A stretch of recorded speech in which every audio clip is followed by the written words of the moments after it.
अस्सलाम वालेकुम and welcome back to my channel. आज मैं आप लोगों को बहुत ही यम्मी किस्म का स्नैक बनाना सिखाऊंगी जो कि आलू और बेसन से बनता है।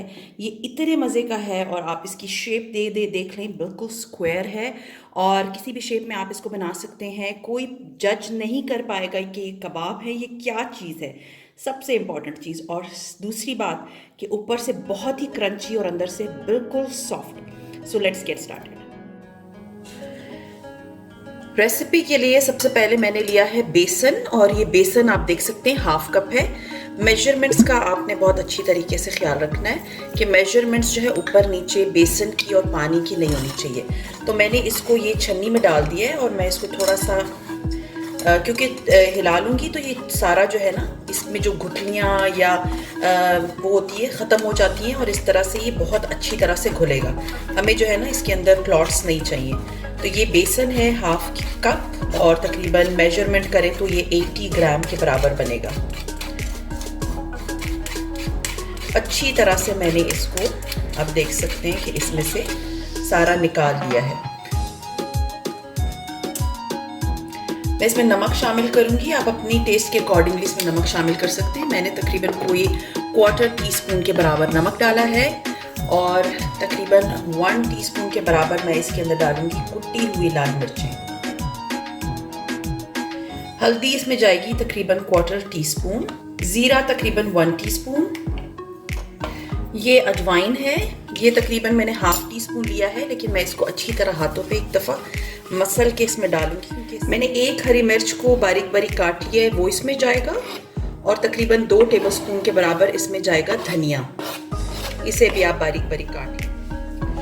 अब इन ड्राई इंग्रेडिएंट्स को मैं अच्छी तरह से किसी भी कांटे वेस्ट की मदद से आप इसको अच्छी तरह से मिक्स कर लें कि ये सारे मसाले जो है ना हर जगह पहुंच जाएं और ये जो हमने धनिया और हरी मिर्च डाली है ये इसके ऊपर कोटिंग हो जाए। अब इसमें मैं पानी डालूंगी और पानी की मेजरमेंट्स आपने याद रखनी है। ये 1 कप पानी है और मैं इसमें आहिस्ता आहिस्ता करके शामिल करूंगी।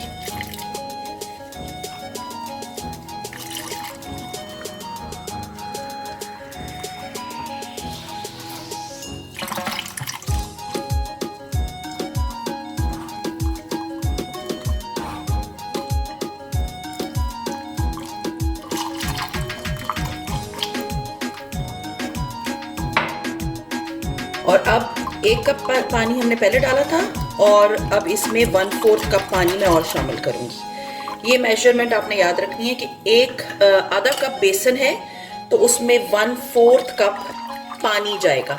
ठीक है, तो ये आप देख सकते हैं ये घोल सा मैंने बना लिया है। अब हम आते हैं इसके नेक्स्ट स्टेप पे। अब एक पैन मैंने ले लिया, उसमें तकरीबन 1 टेबलस्पून के बराबर मैंने ऑयल शामिल किया और ये जब थोड़ा सा गर्म हो जाता है तो मैं इसमें हींग डालूंगी। हींग जो है इसका बहुत अच्छा टेस्ट कर देगा।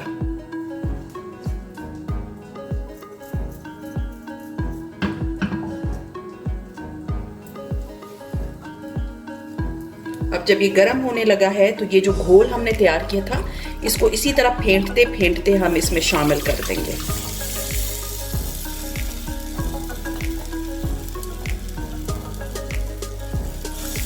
और इसी तरह हम इसे पकाते जाएंगे। कोशिश करें कि आप लोग इसे नॉन स्टिक पैन में ही बनाएं क्योंकि नॉन स्टिक पैन में ही ये ज़्यादा तेल नहीं चूसेगा। अदरवाइज अगर आप किसी और पैन में बनाएंगे तो इसमें बहुत ज़्यादा ऑयल यूज़ करना पड़ेगा आपको। अब मैं इसको पकाती जाऊंगी जब तक ये यूनिफॉर्म ना हो जाए और गाढ़ा ना हो जाए। अब आप देख सकते हैं कि इसकी कंसिस्टेंसी जो है वो थिक हो गई है और ये किनारे छोड़ना शुरू हो गया है। अब इस पॉइंट पे मैंने आलू उबाल लिए थे, तकरीबन 2 आलू, समझे 200 ग्राम के आलू थे और मैंने इनको उबाल के कद्दूकश कर लिया। कद्दूकश करना है, आपने मैश नहीं करना। तो ये मैंने 2 आलू कद्दूकश किए हुए इसमें मैं शामिल कर दूँ और मैं इसको अच्छी तरह से फिर से मिक्स करना शुरू करूँगी। अब जो है हमारा मसाला जो है वो रेडी हो गया है। ये पेंदा छोड़ रहा है, इसका मतलब है कि ये बिल्कुल परफेक्टली रेडी है। किनारों से खुरच के आपने इसमें नहीं शामिल करना अब ये रेडी हो गया है, इसको मैं थोड़ी देर के लिए ठंडा होने दूंगी और मैं इसको फैला लूँगी। ये एक मेरी ब्राउनी की डिश है, इसको मैंने थोड़ा सा ऑयल लगा के तो मैंने इसको अब मैं ग्रीस कर रही हूँ। जो मिक्सचर था वो मैंने इसके ऊपर डाल के तो इसको आप देख सकते हैं मैंने स्पैचुला को ऑयल लगा के तो इसको अच्छी तरह से इवन कर दिया। इवन कर लेने के बाद मैं इसको छोड़ दूंगी और इसको ठंडा होने दूंगी।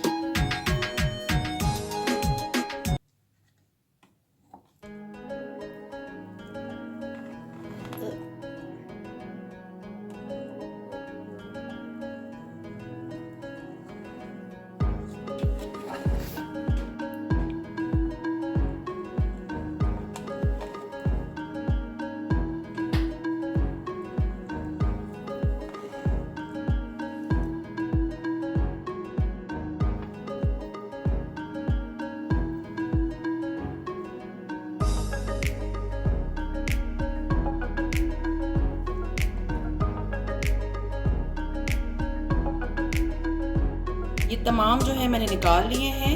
इस बेकिंग जो डिश में मैंने इसको जमने के लिए रखा था ठंडा हो चुका है। अब इस पॉइंट में आप इसको आराम से एक ट्रे में लगा के फ्रीज़र में फ्रीज़ कर सकते हैं, और अगर आप चाहें तो आप इसको फ्राई कर सकते हैं। शैलो फ्राई कर लें तो ज़्यादा बेहतर है, इसको डीप फ्राई मत कीजिएगा। दूसरा ये है कि it is the best recipe for your kids school lunch.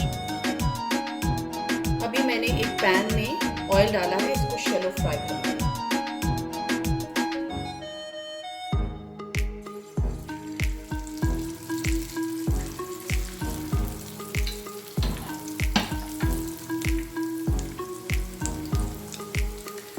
आपने डालते ही इसमें चम्मच नहीं चलाना, ऑयल लेके थोड़ा थोड़ा इसके ऊपर डालते जाना है ताकि ये अपनी जान पकड़ ले। पलटना नहीं है फौरन।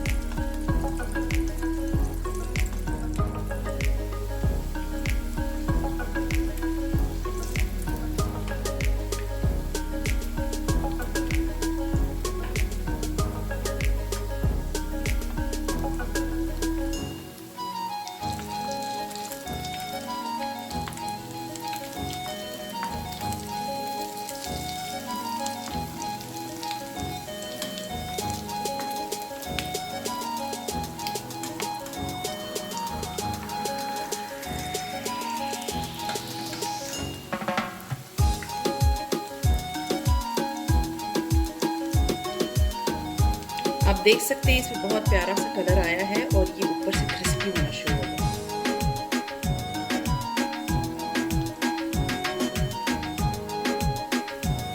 जब ये इस तरह से पकना शुरू हो जाते हैं और दोनों तरफ से क्रिस्प हो जाते हैं तो हम इसे डिश आउट कर लेंगे।